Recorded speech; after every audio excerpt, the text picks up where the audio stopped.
So those who join us for the news review this morning, Kojo, we have Dr. Kwame Asasante, of course. He's the head of Center for European Studies at the University of Ghana. And we also have Dr. Jabri Mohammed. He's a senior lecturer at the University of Ghana Business School. And Dr. Pa Kwesi Eduafo Abeidu, and he is a development analyst. Kojo, we have 3 academics joining us this morning. You want to bring them in? Well, yes. Good morning to you, gentlemen, and thanks for joining us here. Just to test and Good morning. Great. Good morning, Kojo. Good morning. Great. Now, I have with me the Daily Guide newspaper. I have the Ghanaian Publishers. Which do you have? I have the Daily Gist and the Accra Times. Okay. Now, but before we get into the papers, let's come to you. As we do always, we give you maximum 2 minutes for you to tell us what issue you want to really start with, and then we get into the papers. Let's start with you, Dr. Kwame Asasante. Kojo, good morning to you. Good morning to Sweetie and our viewers, of course, my colleagues on Zoom. Today is a very sad day for me. Sad in the sense that you and I have listened to that painful story about the exit of the medical doctor who has spent all his life saving people. But when he came to his turn, his state failed him. It is so painful. Why are we like that? Why? It's simply from me. If I look at it from where I sit, it's nothing that we have leaders who are very insensitive, leaders who are very selfish, leaders who have little or no vision for this country, and of course, very wicked leaders who will spend state resources to make themselves better and leave the ordinary man to suffer. Yet they will expect performance from people of this country. That's unfair. That's very unfair. Look at the facility that the guy required to bring him to life or save his life. We could not provide that. The cat lab. How much goes into corruption? How much goes into waste of the country's resources? And how much goes into campaign that would throw money out, money that comes from the state? I am not sure we have done justice to our departed, brother. We have not done that. And we must bow our head in shame. We need to organize ourselves very well so that people will feel a sense of belonging, that we belong to this state, and that we are prepared to die for this state. And that when the time like this comes, our state will rise up to the occasion and save us. This is not good enough. Leaders complain that we have young people who always want to leave the shores of this country to seek greener pastures elsewhere. And when they go, they don't want to return. These are some of the things. The earlier we stop it, the better. And this, I will urge Ghanaians to shine their eyes and look at leaders who will fail them and throw them out when they get opportunity to vote. Oh, quite, thoughtful there. But I mean, since this issue broke over the weekend, were you expecting the Minister of Health, for example, to have by now said anything, or probably he's contemplating the sort of intervention that he has to come with? I don't know whether the minister has said something. No. If he has not said anything, that is very unfortunate. And we'll urge him to say something. I mean, this is a time that we need to stand behind the family and support them. And then every well-meaning Ghanaian also is looking at how these things pan out. So it is not a very simple matter. It is not that you spend your life going through education, medical education, and all that, and you dedicate yourself. And this is what you get. Look, a country that does not honor its heroes, I'll tell you, people will not want to die for this country, such a country. Let us shy away from this and then do the needful so that our people will be patriotic and stand in all cases for this country. Okay, let's bring in Dr. Abeidu. Doc, you also have 2 minutes maximum to make a point on an issue you really want to make your thought head on. Thank you very much, Kojo, and a very good morning to your cherished viewers and listeners. I'm equally, I'm in a similar position with Dr.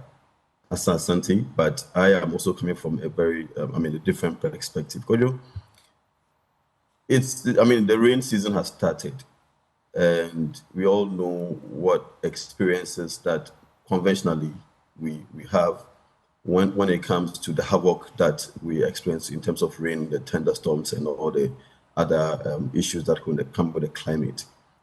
Kojo, I am looking at the United Nations Sustainable Development Goal 10, which talk about reducing inequality, and I want to bring in this in terms of how people are suffering currently when it comes to having decent shelter, having decent livelihood, when it comes to having decent, lifestyle at this point in time where the rain is pouring. Lots of communities are being cut off because of flooding and so many other environmental problems. People are struggling to find decent shelter. People are sleeping in rains, in gutters, and so many other places that are not human. And so if we are talking about reducing inequality, bridging that gap, ensuring that people at least are having some kind of decent living, then the question is, what are we doing for these marginalized groups, for these vulnerable groups? We need to think about each other. Leadership needs to understand that everybody counts and that every life matters. And so if someone, a certain leader, or if leadership, just because of selfishness, just as Dr. Sasanti indicated, you are having so many buildings out there, dozens of buildings, hundreds of buildings, and your fellow human being cannot have access to just a roof, a structure roofed. It tells you how bad it is for some people to live in this country. It tells how bad people are living like animals in this country. And it is important that we are intentional about strategies, about interventions, about systems, which at least will put people at a certain level where they can feel comfortable to sleep, to wake up, work, come back and take care of themselves and their families. If not, then there is no point in even being a human being or saying that I have come to this world and that I need to live, because there's nothing to live for. And so at this point, Kojo, especially with the onset of the rains and all the issues that we are coming with the weather, I would just implore that we reflect, that we rethink about the way we are handling ourselves as a people, and then focus so much on the marginalized group, on the vulnerable group, so that we can at least uplift them to that level where we can say that, okay, I'm at a certain decent level. That's what I want to share this morning, Kojo. Thank you so much. And let's hear from Dr. Jabri Mohammed now. Doc, what's on your mind? Good morning, sweetie, and good morning to all our cherished listeners. This morning, I want to look at the natural resources that we have just discovered. I think in recent times, there has been an announcement of discovery of a number of natural resources. We have discovered tantalum, we have discovered nickel, we have discovered lithium, and we have even discovered additional oil field. Now, all of these problems that my colleagues have enumerated can be addressed if you have the needed resources. What are we going to do to ensure that we harness all these resources? Because the new resources that we have discovered is now the new trend of the world. Tantalum will allow you to be able to get all the metals that you need to be able to produce the quality metals for iPhones and for all kinds of electronic gadgets that we use. The nickel will allow you to get the needed resources to be able to produce for e-vehicles, e-vehicles and all kinds of things that you can get out of it. Now, the question is that this is going to bring us a lot of jobs, wealth, and the new technology that we have to move on. What is Ghana going to do to ensure that we are able to harness these resources, to ensure that Ghanaians fully benefit out of it? Are we going to put in place a better fiscal regimes, a better regulatory regimes to ensure that we get the full benefit of it? Are we going to take the advantage to ensure that the companies don't just come and take the resources and create the wealth elsewhere, but we are going to use it to benefit the good people of Ghana, so that we can avoid a lot of people sleeping on the streets, so that we can ensure that we build our hospitals, we build quality roads, we build quality schools, and ensure that all the people of Ghana benefit from these natural found resources. It should not be a curse. It should be a blessing for Ghana. It should be a total transformation that we need to see in the Republic of Ghana.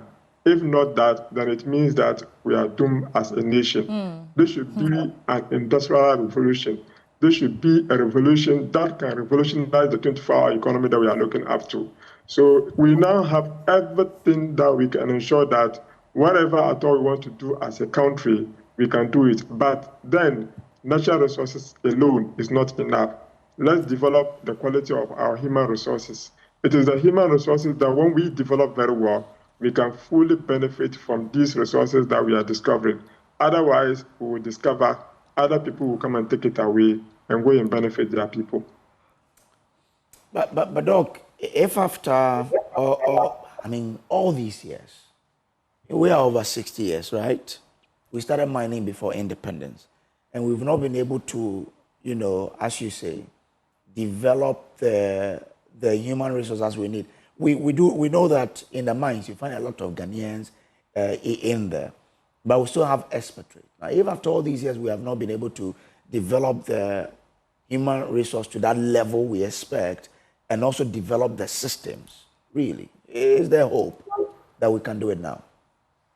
Well, there is a new hope because of the new things that the government is trying to do. If you see the Goldbod, it is a very definite and a very strategic decision that the Ghanaian government has taken. Critically, formally, you see that foreigners will come and buy the gold in that sector and take it away. But now we are saying that the government should mobilize everything, and foreigners will come and buy at the world market rate, which means that there is a strive somewhere that we are doing. I'm just hoping that we are able to finance and ensure that this is expanded across all the natural resources that we have. Manganese, bauxite, everything. If you look at gold from 1993 to almost 2000 and something, we only made royalties about $87 million out of it, which is very, very little. If you look at government participating rate in the gold sector, it's less than 2.something%. And formerly, government used to have significant shares in most of the mines. But now all our shares have been sold off, and we only get taxes out of it and a very little royalties out of it. So I think that we need to shape and rechange the fiscal regime where we are going to benefit more of it. If we have signed formal contracts and the contracts are expiring, let's enter into new contracts, and the new contracts should increase our royalties. The new contract should increase our participating interest. That is why we are going to get the full benefit out of it. And also, right. Refining of these resources are very important. When you refine, that's how you create the jobs. So in as much as they are producing, if you can also expand our expanding sector of the economy, so that when they produce, we allow them to refine it in the country, then that can create a needed job. So there are so many ways that you can benefit, not even without fully participating in it, but you can benefit by also looking at other backward and forward leakages in terms of the job transmission in that sector.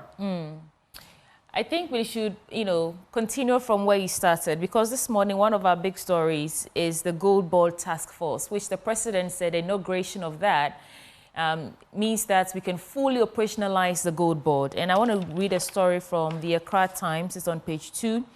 The President, John Dramani Mahama, has revealed that the inauguration of the Ghana Goldbod Task Force marks a critical step in fully operationalizing the Ghana Goldbod Act. But I think what was interesting yesterday about the things he said were mainly two things. The first was the whistleblower policy, and they say that whistleblowers will now get 10% of whatever seized gold or the cash value of that, mind you, it's not just when you blow the whistle. When your information, credible information, leads to capture or seizure of these illegal minerals. And the other thing is also the mandate and structure of the task force and how it feeds into our fight against illegal small-scale mining. So, gentlemen, let's talk about this for a second. And a quote before I come to you. He says, our message is simple. Operate within the law or face the full consequences of it, he said, adding that any breach of the act could lead to a hefty fine of about 2.4 million Ghana cedis. Mind you, we are talking about over $5 billion dollars right now in terms of the revenue we've raked in since the gold board, in a matter of months since the gold board started. So, Dr. Kwame Asasante, first question is this 10% good incentive for people to actually blow the whistle on illegal gold trade? And is this task force really the key to our quest to eradicate illegal small-scale mining from the country? And of course, whether or not the money we have raked in so far is sustainable, the $5 billion that they're touting as gains made since Goldbod took over, whether it's something we can be celebrating at this point. Your take on the matter? I am for the Goldbod. I salute officers there who are working, and I will urge them to, press on. The measures they put in place, beautiful, but we need more to strengthen. I am happy to hear on your network this morning that in addition to the whistleblower, proposal and then the mandate and the structure and all that, they are also thinking about how to reclaim the lost environment in quotes. And for me, that's a critical thing. They are adding that. What I want them to do beyond this, which I've said they are all good, is to make sure that we get to the logical conclusion of this. What is it? We are not always interested in selling the raw materials. Add value. The value addition is what we need. We have sold raw gold since time immemorial, and believe that the time is now for our country to take steps to add value so that we can have what would rake in a lot of revenue, and that will give us employment. You see the large army of people who are looking for employment, they don't have them.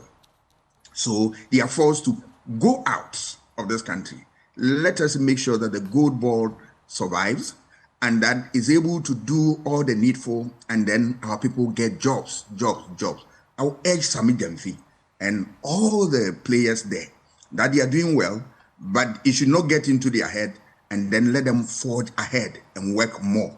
The $5 billion we have received within a short time, for me, is very interesting. But I'm not surprised, because there was a time I engaged the head of mining at UMAT, and then he gave me statistics, and that is where my interest got heightened. And I said, wow, if we're able to organize ourselves in that direction, we are going to rake in a lot of money. Look at, we have gone to IMF $3 billion with all the conditions and all the difficulties. On our own, we've been able to put ourselves together and have $5 billion. Right. All things being equal, if this development goes on the way it's going, by the end of the year, I have no doubt in my mind that we can rake in about 10 billion or beyond that. And then one problem with us in terms of governance is that we are able to raise revenue, but we are careless in the way we spend money. If you look at all our reports, Auditor General report and whatnot, there is always fiscal indiscipline. I want this government to be disciplined. You have introduced this. This is going to be a game changer. Please be disciplined, and then make sure that you put the money into development of the people. Let people feel it. It shouldn't be just a statement, but people should feel that the Gold Board has changed the game, and now we are feeling it in our pocket, in our lives, and all that. For me, that is all that there is to it. I support the Gold Board. I will stand for the Gold Board, but they should be able to move ahead and do a lot of things. And I want, before I end my submission, I want this thing to be emulated by COCOBOT, which was also one of the resource, of this country.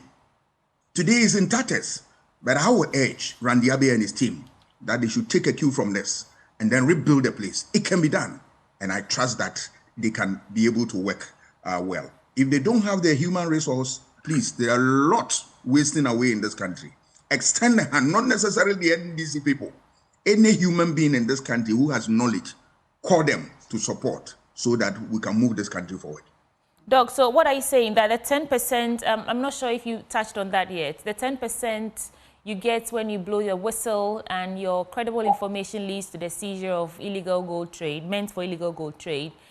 What do you think about that? Is that good incentive? Are we over-promising and possibly might under-deliver? 10% is a huge sum of money, and those who usually traffic or illegally sell gold, they're not talking about 1 or 2, pieces of gold. We're talking about many, many tons of gold. What do you think about that as well?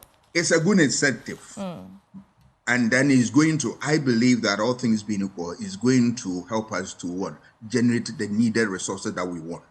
But what is the end game? The end game is that having got all this, you have people who have blown the whistle, you've been able to get all the illegal ones in there and route them to appropriate channels and all that. What is the end game? The end game is that what we receive must be put into good use. What we receive must reflect in the lives of people. What we receive will build this country. For me, that is where the emphasis is. All right. You can remember, this is not, the only policies that will come along the way. We will add more, but let us get to the finish line and let everybody be proud that the Goldbod has really come and changed the game.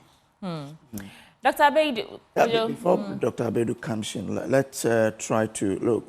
According to the president, in May alone, Goldbod exported 11 tons of gold, valued at $1.1 billion US.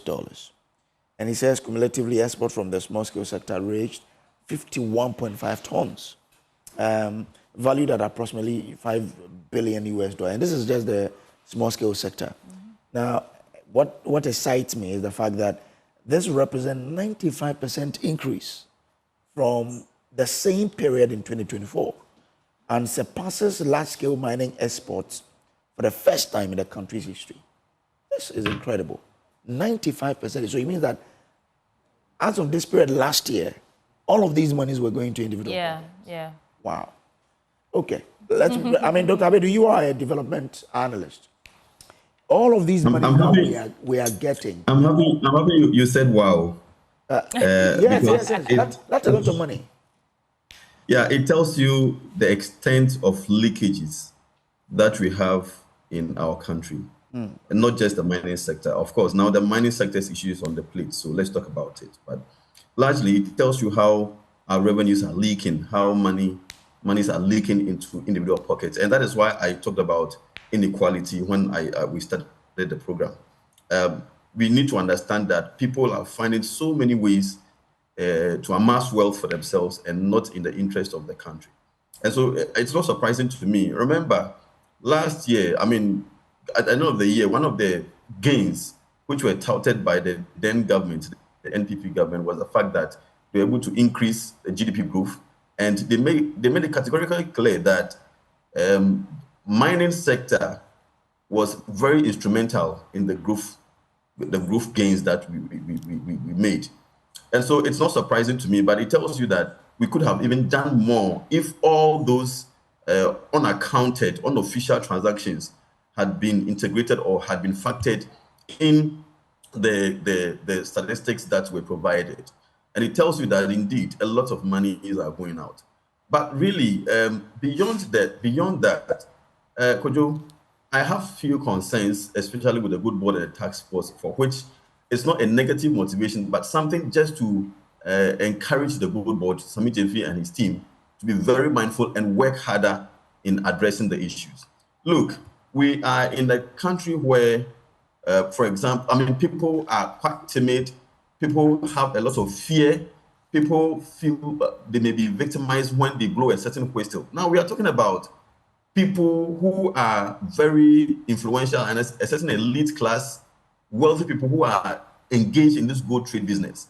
And so for an ordinary person who finds that some transactions are going on in terms of illicit or illegal gold trade, to what extent would the person have that confidence to blow a whistle without any feel of fear or being victimized or anything of that sort? So we need to understand the risk surrounding encouraging people to blow whistles to get the 10% and what happens afterwards. If not, we may encourage people to blow whistles, but they may not do it. And so we need to be very mindful about that. It's not just about the money, it's not about the 10%, it's about the structure, the systems, it's about the environment with which I can have that confidence to blow the whistle in order to ensure that those illegal or illicit trade are addressed. But Kojo, another point also is that with the monies, the figures that we are mentioning, $5 billion, I mean, all the good figures, the bigger question really is, how are the mining communities benefiting from these figures? The very communities where the gold are being extracted, how are they benefiting? What are the issues in terms of their water access?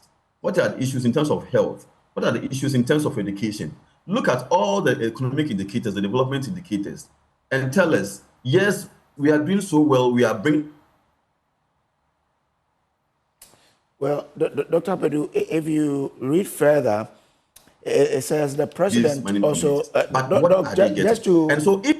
just to help you in that point you're making, the president mentioned that the Gold Board is committed to ensure every gram of gold is tracked back to it verified, licensed, and environmentally compliant mine of origin, while it invests in land reclamation and ecological restoration through programs such as the Blue Water and Tree for Life. Does that answer your, curiosity about what we do in developing these communities that the minerals are coming from?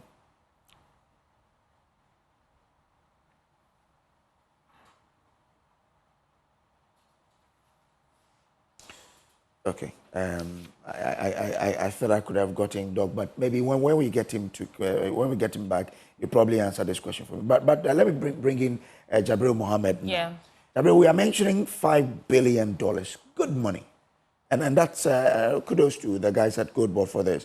But is it important we know out of this $5 billion how much we can declare, because we know we use money to buy the gold, how much we can declare as maybe profit that a country is making? Is it an important aspect we need to concern ourselves with?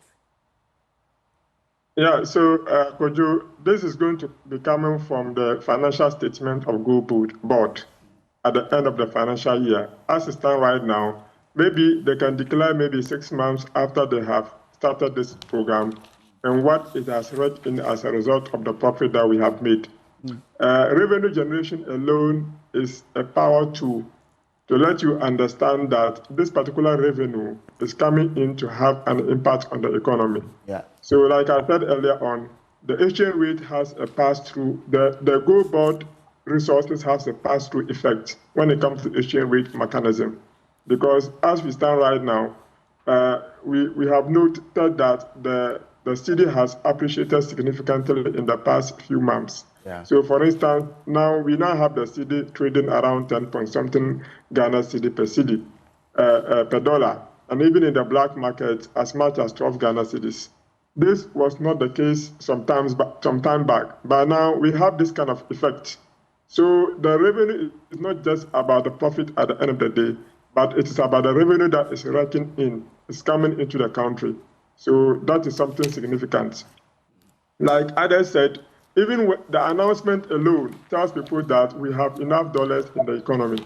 And it is a signal to tell you that when people want to speculate in terms of the currency, it's going to help to tame down the speculatory aspect of the currency fluctuation that we have been seeing in the country over the years. So that is a bold decision.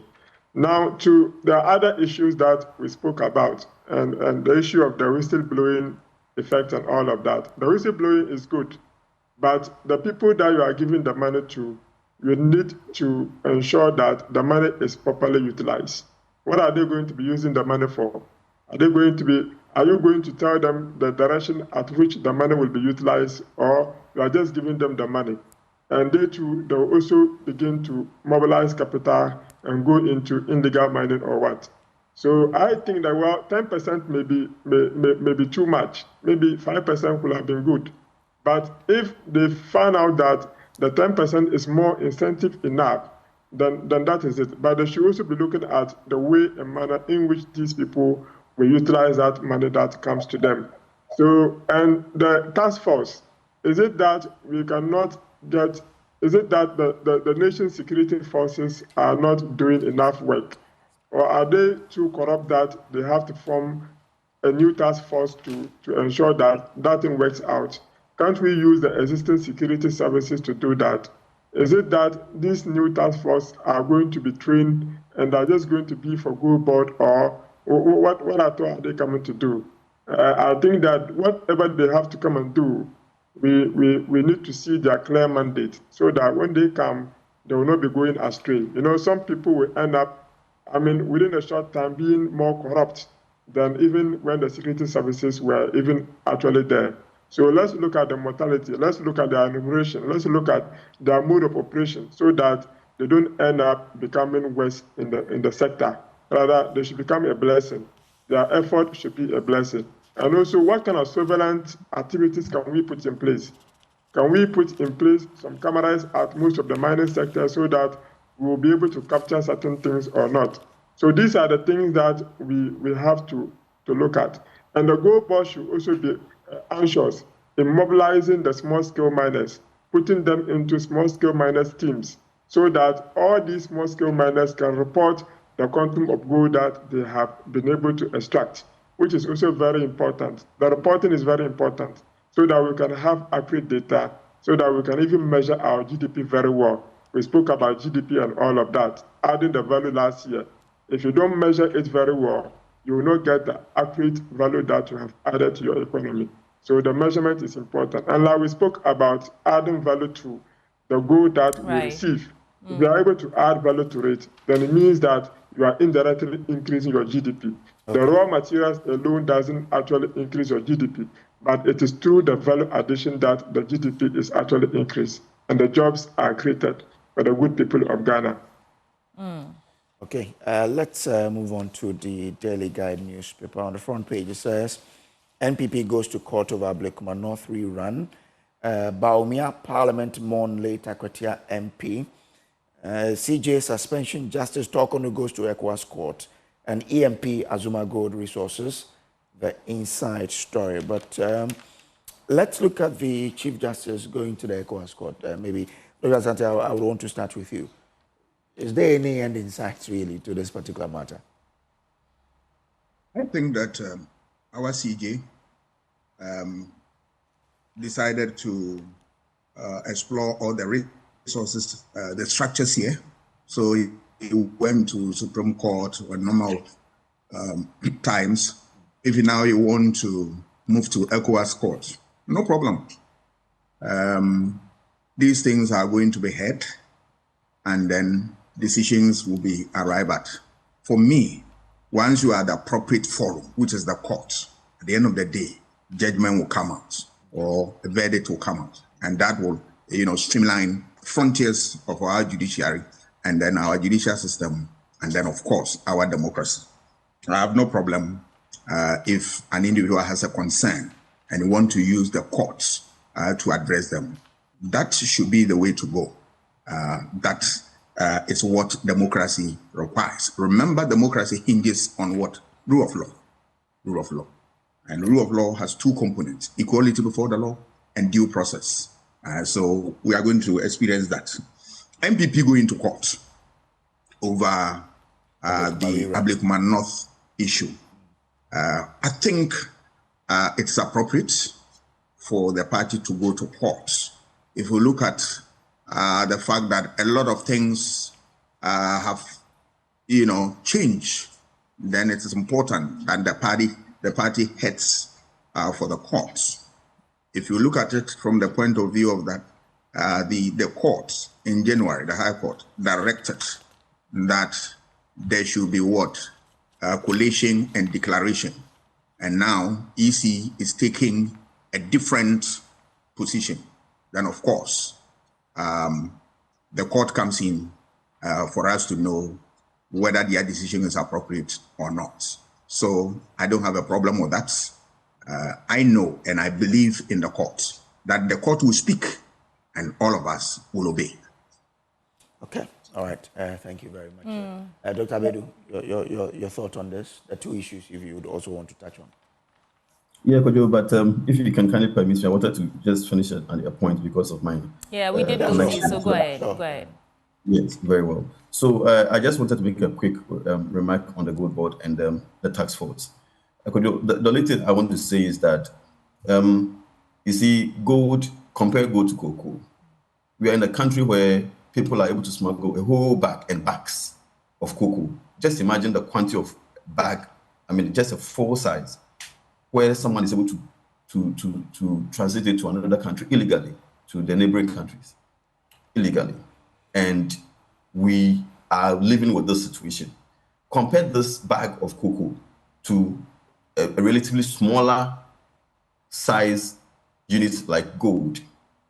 It tells you how difficult it is for the Goldbod, or how it's going to be difficult for them to really enforce this situation of illegal gold trade. And so I will urge them to be very, very strategic and ensure that people are able to do it, because as they are now thinking about curtailing these illegal gold transactions, the actors themselves are also going to be strategic. They are going to really strategize to see how they can have their way through. But for me, if you are talking about gold, which is very small, and then looking at cocoa, I'm comparing it because they're almost the same situation, and we are still experiencing that. It means that if we don't find a different strategy, a very robust strategy, we will struggle to really control illegal gold trade. So that's a little I want to admonish Sami Jemfi and his team to be very, to very mindful. But then I'm very happy also about the fact that they are integrating environmental management systems in their operations. For us, that has always been our concern, because if we mine, always getting the good, and we don't manage the environmental aspect very well, then it is not sustainable. It is not sustainable development. So there's a little I want to add. They should be more focused. They should be very intentional about the environmental component of whatever activities they are doing, so that we'll have a more complete and sustainable approach in terms of getting the best out of our good resources we have in the country.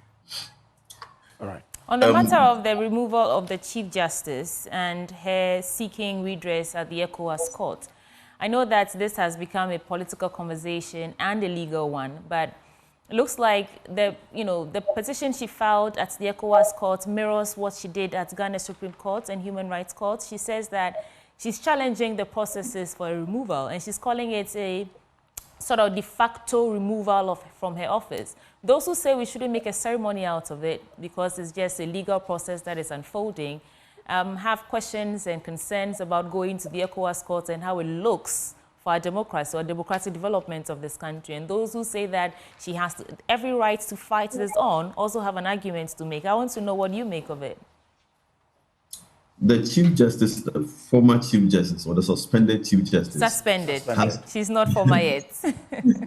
Suspended Chief Justice has every right to, she has every right to go to court at any level at all, as far as she believes that she has an issue. As far as she believes in the processes and as far as the processes are going to work, I see nothing wrong with that. For me, I just want to caution the whole, those who are advocating or who are supporting her to be very mindful. I don't want this whole thing to draw to that tangent of certain kind of political mobilization, where a certain group of people will now align to her interest or to her pursuit. Are we not there yet? Are we not there already? Isn't that where we are right now? That is where I have a problem, because then when we get to that tangent, it's amongst the beauty of democracy. It's amongst the beauty of allowing our institutions to work, and then it becomes something else. And you see, when it goes to that tangent, what it means now is that almost every institution, almost every appointee, all the structures don't have the. I think he's frozen again. Oh, I really wanted to hear the crux of your argument. Anyway. Make a point. It is not going to help us in any way. And so I will urge people who are trying to take political advantage of this to be very careful and mindful, and know that if we allow the institutions to work, if we allow the court to take its pace and judgment is given fairly, I think it will help us understand our democratic processes and the structure that we have, so that it will Okay, let me go to Dr. Mohammed now, give you time to reconnect and then sort out your internet connection. So, Dr. Mohammed, your take on this matter. I mean, it's a politically, legally, the stakes are high. But this is where we are now. She's left the jurisdiction of Ghana seeking redress at the ECOWAS court. For me, it marks a dramatic escalation. It means that she can't find what she's looking for here. But the arguments are ever divided down to the bottom. What do you say?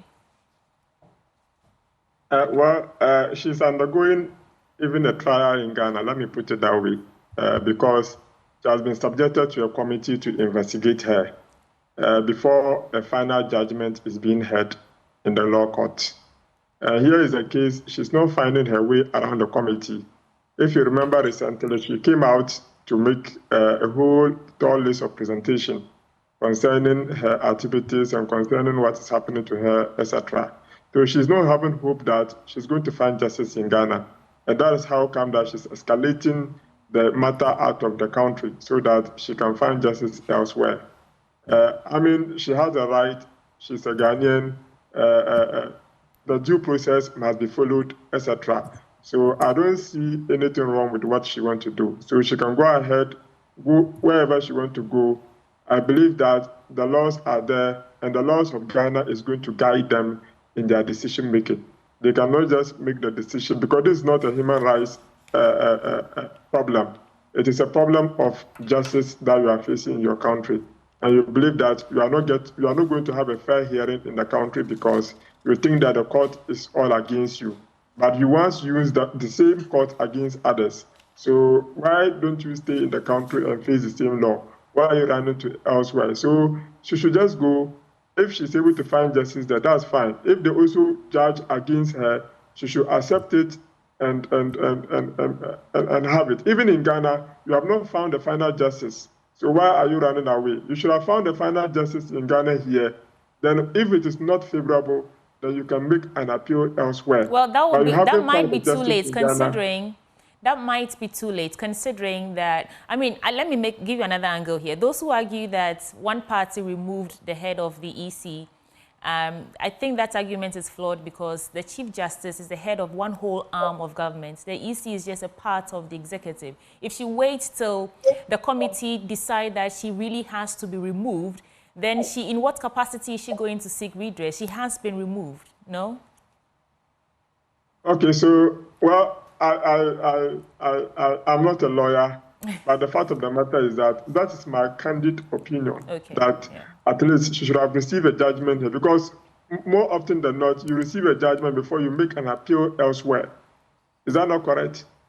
So why is that? No, sometimes it doesn't happen so. When you feel that you're not satisfied with the processes locally, then you go to ECOWAS. Okay. You don't wait till the processes are exhausted. The judgment to pass. Okay, that's fine. So she has a right, as I said earlier on, she has a right to move to anywhere at all she wants to go for justice. If she feels that she's not finding justice in Ghana, she can find the justice elsewhere. So at the end of the day, if both the case in Ghana and that of abroad is not judged in her favor, then she will know that, yes, she indeed faulted. But if one is judged in her favor and the other one is not judged in her favor, what is she going to do next? That's the question that I'm just asking. If she's going to escalate it to the global space, or what is she going to do? Yeah. So we should have that at the back of our mind. Now, on the issue of the EC and the MPP and the declaration of the results, etc., I think part of, is it Abloukmanov that they banned a particular, what do you call it, a coalition center or something like that? Was it not the same? Well, there are a number of coalition centers that was marred with violence. One of them was Abloukmanov. That's why they couldn't conclude the collation, I think. Yeah. So exactly so. So if it was marred with violence and you don't have the ballot papers, how are you going to count? What are you going to be counting? Is it that you are going to set aside and disenfranchise those group of people and make a declaration in favor of those that you have? No, what the issue is, the individual polling stations, they finished their counting. It was the collation of the polling stations that is where the issue happened. So individual polling stations have records. That's why the EC collated and left three polling stations that were outstanding. Okay, so 3 polling stations is negligible. And for that matter, you can still go ahead to declare a result. If just, even in the presidential election, sometimes even some constituencies, they will add up and tell you that even if they add everything to one candidate, at the end of the day, that candidate will still lose the election, and they'll go ahead to what? Declare the results. So let's look at the data that we have currently. We have the data for all the polling stations, but then is everybody going to accept the results because others were already destroyed? If they are disputing the figures, how do they do recounting? So for me, I even think that they are saying they have to rerun 19 polling stations. 19 polling stations. If that all the other polling stations data is available and the ballot papers are available for a recount, that is fair enough. But if you cannot have access to all these data sources, then the whole result should be quashed and they should go and rerun another election for them so that we can have a fair game. Both parties can have a win-win situation. Otherwise, we'll continue to have a problem. You can go to court and the other people will also go to court. So if the data is not accurate, that's where the lacuna is. We can just cancel the whole thing, then go back and do a fresh election for them. As of now, they don't have any representation in parliament, and we are in the 6th month, and this is very bad. Let me bring in one story, which I think is of much interest to the Ghanaian people, Kojo. Ghana abstained from the UN vote on LGBTQ+ rights. So this happened on July 7th, during the 59th session of the UNHRC in Geneva. And 29 member states voted in favor, 15 voted against, and 3 countries, including Ghana, abstained. So, I mean, they went ahead to renew the mandate, and that mandate calls on every UN member state to protect, respect, and fulfill the rights of persons with diverse sexual orientations and gender identities, including taking action against violence, discrimination, and stigmatization. The question is, why are we undecided yet whether or not we want to vote for this or against this? Gentlemen, let's hear your thoughts on this. Dr. Kwame Asasante, let me start with you. Oh, I am not surprised because you see, the international community is a chaotic one. That any decision you take, it has its own positive and negative effects. So countries are careful when they are taking a decision of this nature. More so when we are talking about a controversial subject like this, where at home, moral arguments are very high, very strong against it. And then within the global space, opinions are divided. If we're a country and you want to tread cautiously, you want to have that common ground of being what? A neutral within here.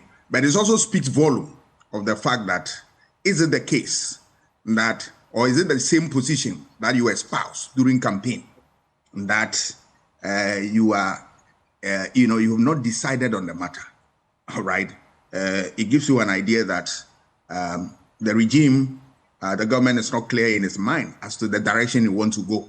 Because if you are clear, you come out. But remember, during the campaign, some of the religious groups forced the leadership of the political parties to come out with their position on the matter. And they were all clear that, look, we are not interested in LGBTQ. We are so and so, we are Christians, we are Muslims and all that.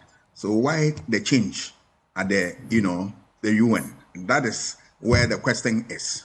But that is what it is, because within the international community, things you can say at home, you can get away with. But within the international sphere, it's a different ball game order altogether, because there are a lot of bullies within the system that if you don't think carefully and you take a step, that step can bring you down. It's a very controversial matter. Doc, and all that. I mean, coming from a few weeks ago where we saw those South African men displaying public affection for, both among themselves at the Black Star Square, and how Ghanaians poured out their frustration and vehement disapproval for that.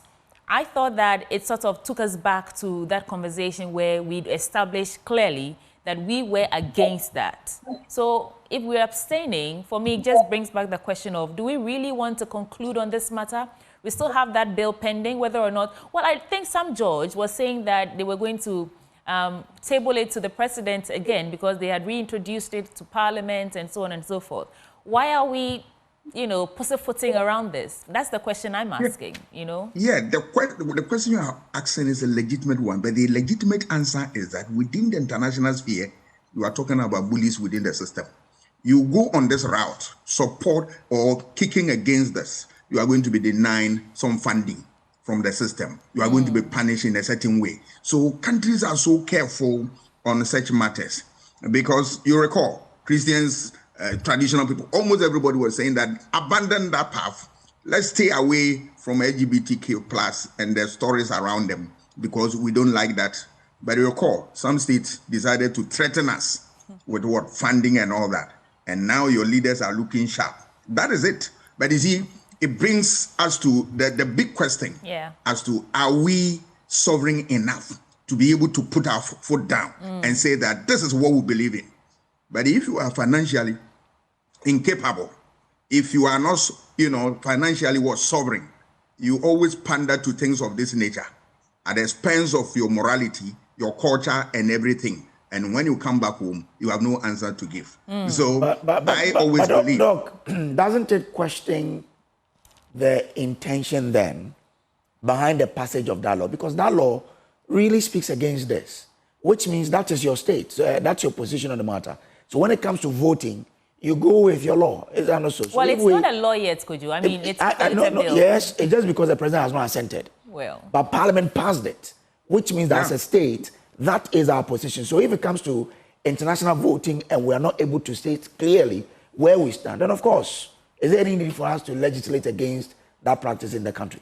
That is why the conversation is interesting. Why is that back home, you have all pledged your support against the bill, but at the international fora or forum, you shy away from the same position, double position, and here you are. But I am also explaining the politics of it, that there you can't take a decision and get away with. No, people will pin you to it. And that is why when this conversation started, and I said the state must reflect very well, and then you take a decision. You can have all the emotions, you can have all the feelings that you can master and gather for this exercise, but think of the global picture also. So at the end of the day, when you take a decision, you take it once and for all. Otherwise, the hawks are in there within the international space. They will skin you alive. Dr. Abedu, so, I mean, that means as a country, as sovereign as we are, do you think it's likely that we can really take a stand on this LGBTQI+, and even go ahead with our legislation prohibiting the practice of same in the country? Kojo, it's very interesting because we are a sovereign state within a certain global system. And so when it comes to issues of international treaties and decision-making, national sovereignty as against the global dynamics play a very dicey role in terms of decision-making by the state. And so it's very interesting, especially looking at the development that we've had for the past few years, Sam George and his team and all the issues that have been coming up. But really, I agree with Dr. Asante. Look, we cannot just say go wholesale to say that just because we have been advocating for this bill to be passed and that Ghanaians do not accept LGBT and all the other issues, we should just go out there and then vote yes or vote no. You know, this is a country, I mean, where our budget support or our budget is almost always supported by external funding. Our investments and all the GDP, all the things that we are doing in this country, if the foreign or the external partners do not come in, we don't seem to make any strides. Now, ask yourself, what are the interests of these external partners? What do they want? What are their principles? What are their standards?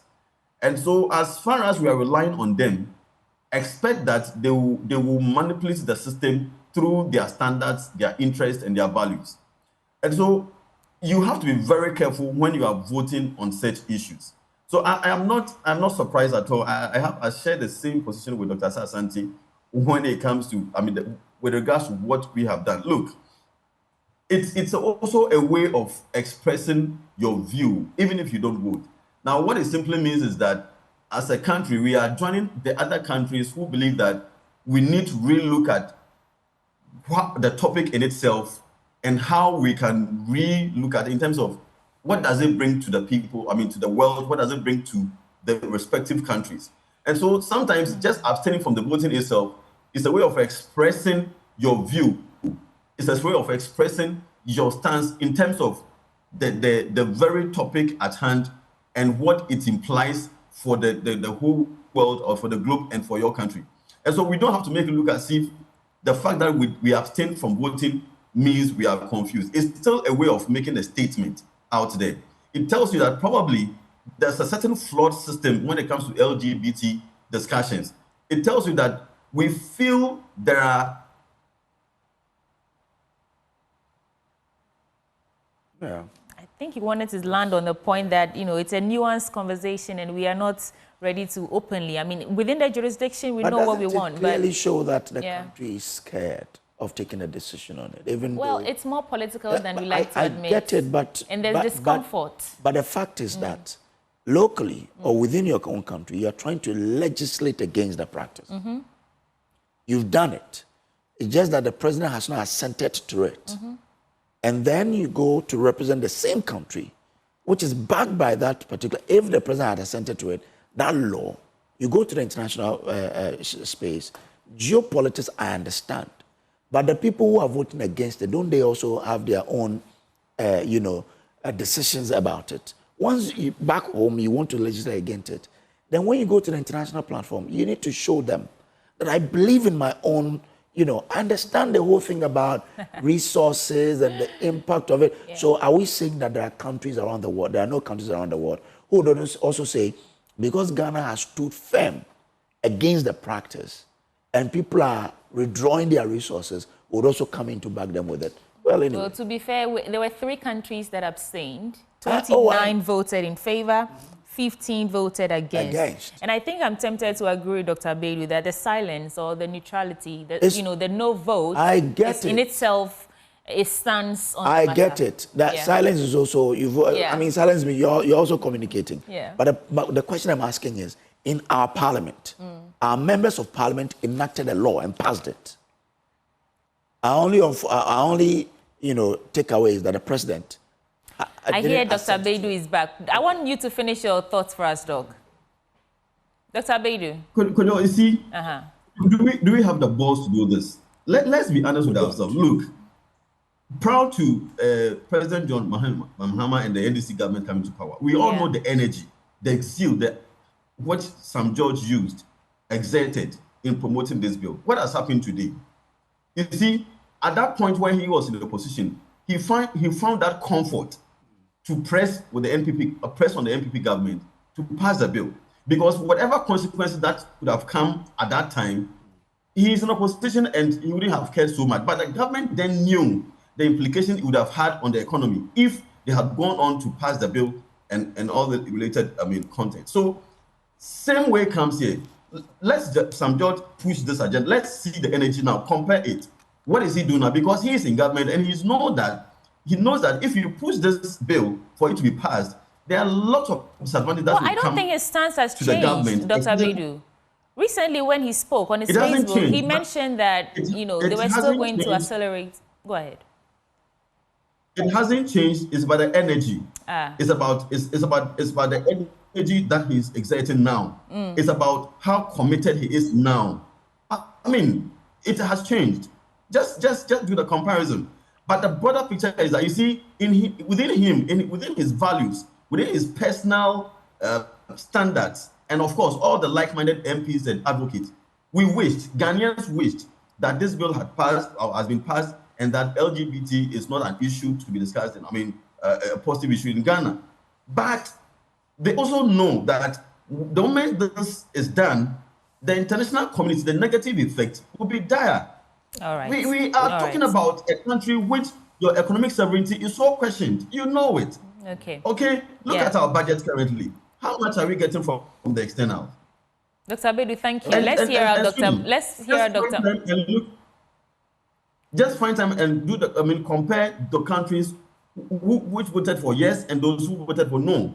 Compare the economic status. Compare everything, and you know how it's skewed. I mean, those who voted for yes skew in favor, or they have the resources. The well-developed countries, they are the countries which are dictating the pace, and most of them are going for the yes. So we need to be very careful here, and not to make conclusions which will be difficult for governments to accept. Anyway, so my then conclusion is that there was no need for us to enact a law on. Well, let's hear out Dr. Mohammed on this. Dr. Jabril is here. Doc, let's have your viewpoint on this. Well, the conversation is getting more interesting, and I'm happy that everybody is taking a particular tangent. Have we decided as a country? We are an undecided country, because even the law that we pass has not been assented. And if you don't assent the law, it doesn't become a law. It is just a book of a list of activities that we wanted to do. Parliamentarians have said they want to do it, but you give the executive president the power to tell you that the law has now been made a proper law for the good people of Ghana to follow. So if your law is undecided in your own country, you can't go elsewhere and make a decision. Okay. And that is how come that the country has taken the undecided position. Okay. Because in the country, you have not yet decided. If vehemently the law was even pushed through in Parliament in a particular way, if you remember the controversy surrounding the passage of the law, you will know that others were in favor and others were not. But, majority carried the day. Yeah. And the president then says that I'm not assenting to the law. Even though there were other laws that came in, then he signed them quickly. But this one says he's not signing it. And if anything at all, the campaign promises and everything, by this time that they are in power with supermajority in Parliament, they would have assented the signature on the law, which by this time we will have made a decision on it, which means that if the president has signed it by now, as they were promising the religious leaders, etc., by this time we will have had our own decision in the country. And by so doing, we will have voted no. But so long as the president also has not signed the law, it means that he is also not in favor of the law, or he's also undecided. And for that matter, a decision cannot be made in the international realm. Okay. Also remember that there's something called the strength of the minority, not the strength of the majority, the strength of the minority. The LGBTQ plus community are a minority, but they have a lot of strength. They have political strength, they have economic strength, they have geopolitical strength, etc. So if you joke and they enlist their strength on you, you are going to have problem. The global financial architecture, they control it. So these are the things that we are looking at. So remaining as an undecided country, it is the best position now until the final position is taken in your own country. I know that it is not a good practice. As a Muslim, I will not go in for that. I will vote 100% against LGBT. I will not be in favor of it, to be honest with you. But you have to note that development emanates from the values of the people. Development emanates from the value of the people. Right. If you don't believe in your values, you cannot develop as a country. So we have to believe in our values. So the political class should take a drastic decision on it. Now, NDC is in Parliament, they have the majority. They push the law. Their MP push the law, their members of Parliament push the law. Right. It is time to walk the talk. Okay. So let's walk the talk and make sure that we pass it. We have passed the law. The president should sign on the law. All right. If you sign the law, we have made a decision across the world. We have told the world that this is our position. But as soon as he has not signed the law, we cannot make a decision in the global geopolitical architecture. Thank you. Kojo, should we do the US visa ban? Yes. Let's end it there. We'll give them 2 minutes each to do this. Now, in 2024, we are now being told that the US currently has updated its visa policy for Ghana. And now if you are given B1, B2, your entry will be just once, and you have the visa validity period is for 3 months. So you cannot do twice entry, you would only have to do once. Now, in 2024, the U.S. Embassy in Ghana, we understand, received approximately 61,000 student visa applications, but approved only 25,000, resulting in 36,000 refusals. With data showing that around 21% of Ghanaian students overstaying their visas, it suggests that about 5,040 students did not return home last year. They say each F1 visa application cost $185, along with service fee of $350, bringing a total cost of our applicant to $535 per applicant. Based on the 36,000 visa refusals, the embassy generated an estimated amount of $19.26 million from unsuccessful applicant in 2024. Now, your student, a lot of them will be applying to study in the U.S. What do you think this, what impact will this have on the student in the 2025-2026 academic year? Dr. Sante, let me start with you. You have two minutes on this. Yes, I think you can't force any state to take a decision you want. Yeah. Countries take decisions based on what they believe in. You either obey their rules or you stay out, right? So you can't do much. And the state decides that at a point in time, I want to accept only a handful of people in. What do you do?